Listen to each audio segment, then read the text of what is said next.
Hello guys, welcome back to my channel. कौन बनेंगे देश के नेक्स्ट प्रेसिडेंट? देश के महामहिम या सर्वोच्च पद के लिए किसे चुना जाएगा? काफी दिनों से ये बात जोरों शोरों से चल रही है और अभी दो कंटेस्टेंट के नाम सामने आ रहा है। पहली उड़ीसा से बीजेपी की तरफ से झारखंड की पूर्व गवर्नर द्रौपदी मुर्मू, जो कि दलित नेता भी हैं, और सेकेंडली अपोजिशन से जसवंत सिन्हा। अगर इलेक्शन में द्रौपदी मुर्मू जी जीतती हैं, तो वे पहली ओडिया और आदिवासी महिला राष्ट्रपति कहलाएंगी और सेकेंड वुमेन प्रेसिडेंट भी कहलाएंगी।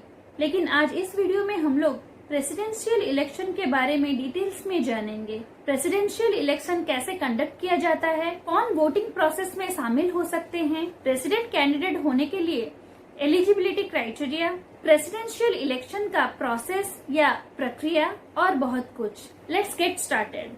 प्रेसिडेंट इलेक्शन 2022 कैसे होता है? राष्ट्रपति चुनाव कौन कर सकता है? नामांकन और वोटिंग में कौन कौन होते हैं शामिल? भारत में राष्ट्रपति के चुनाव की प्रक्रिया या प्रोसेस क्या है? ये सवाल आपके मन में भी आता होगा। भारत में राष्ट्रपति या प्रेसिडेंट देश के सर्वोच्च नागरिक होते हैं। इस वक्त देश के राष्ट्रपति रामनाथ कोविंद हैं।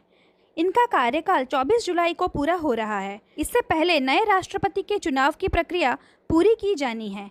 चुनाव आयोग या इलेक्शन कमीशन ऑफ इंडिया ने देश में अगले राष्ट्रपति के चुनाव या प्रेसिडेंशियल इलेक्शन 2022 का ऐलान कर दिया है। मुख्य चुनाव आयुक्त राजीव कुमार के मुताबिक 18 जुलाई को राष्ट्रपति चुनाव के लिए मतदान होगा और मतगणना या वोट कैलकुलेशन 21 जुलाई को होगी। इस प्रकार 25 जुलाई को सुप्रीम कोर्ट के चीफ जस्टिस या नए राष्ट्रपति को शपथ दिलाएंगे। भारत में राष्ट्रपति चुनाव के लिए अप्रत्यक्ष निर्वाचन या इनडायरेक्ट इलेक्शन होगा।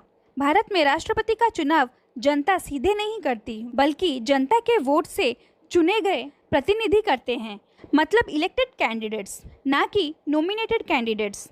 संसद के नामित सदस्य या नॉमिनेटेड कैंडिडेट्स और विधान परिषद के सदस्य हिस्सा नहीं लेते, क्योंकि ये जनता द्वारा सीधे नहीं चुने जाते। राष्ट्रपति का चुनाव अप्रत्यक्ष निर्वाचन या इनडायरेक्ट इलेक्शन द्वारा होता है। इसका मतलब यह है कि राष्ट्रपति का चुनाव इलेक्टोरल कॉलेज करता है। राष्ट्रपति पद के लिए उम्मीदवार बनने के लिए कई योग्यताएं होना जरूरी होता है। आर्टिकल 58 के तहत एक उम्मीदवार को राष्ट्रपति पद के लिए चुनाव लड़ने के लिए अनिवार्य रूप से भारत का नागरिक होना जरूरी है। 35 वर्ष की आयु पूरी करनी चाहिए। लोकसभा का सदस्य बनने के लिए योग्य होना चाहिए। इसके साथ ही भारत सरकार या किसी भी राज्य के सरकार के अधीन लाभ का कोई पद धारण नहीं किया जाना चाहिए। योग्यता के बाद दूसरा चरण है नामांकन। राष्ट्रपति पद के उम्मीदवार को अपना नामांकन दाखिल करना होता है। राष्ट्रपति पद के लिए 15,000 रुपये से अधिक जमा करना होता है। प्रस्तावक और समर्थक या प्रपोजर्स एंड सेकेंडर्स राष्ट्रपति चुनाव 2022 में मतदान करने के योग्य निर्वाचकों में से कोई भी हो सकता है। हालांकि नियम के अनुसार राष्ट्रपति चुनाव में वोट देने योग्य व्यक्ति केवल एक ही उम्मीदवार के नाम का प्रस्ताव या समर्थन कर सकता है। राष्ट्रपति चुनाव में हिस्सा लेने वाले एमएलएज एंड एमपीज के वोट का वेटेज अलग अलग होता है। दो अलग अलग राज्यों के एमएलएज का वोटों का वेटेज भी अलग अलग होता है।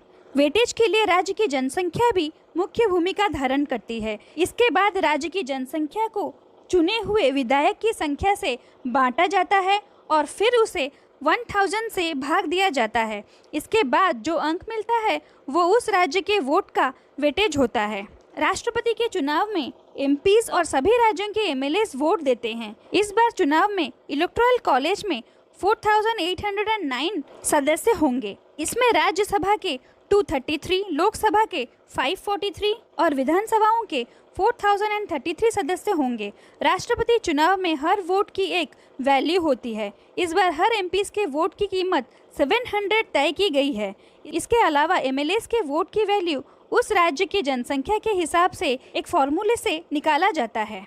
हर राज्य की जनसंख्या और विधानसभा में सदस्यों की संख्या के हिसाब से उस राज्य में एक विधायक के वोट की वैल्यू तय होती है। इस बार यूपी के विधायक के वोट का वेटेज 208 होगी, जबकि मिजोरम की 8 और तमिलनाडु में 176 होगी।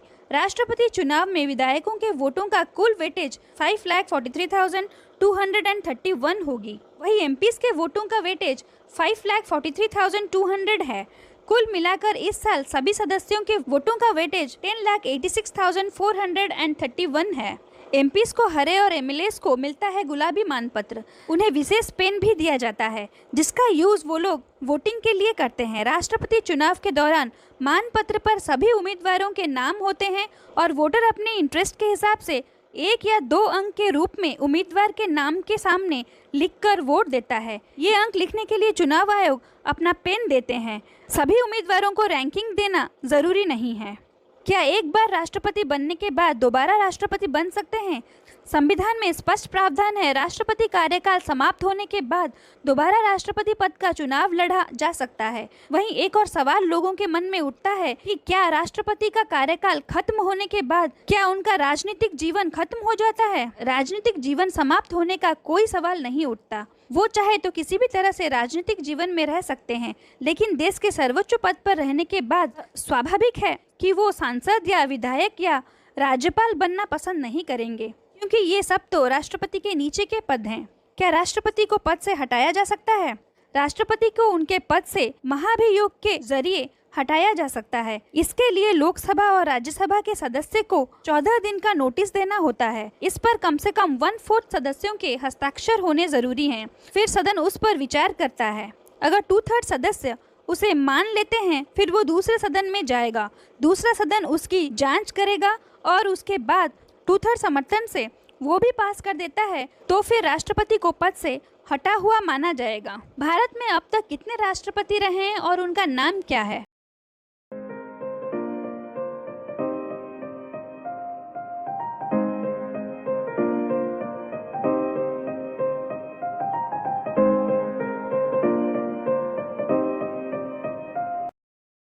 आज हम लोगों ने प्रेसिडेंशियल इलेक्शन के बारे में डिटेल्स में जाना।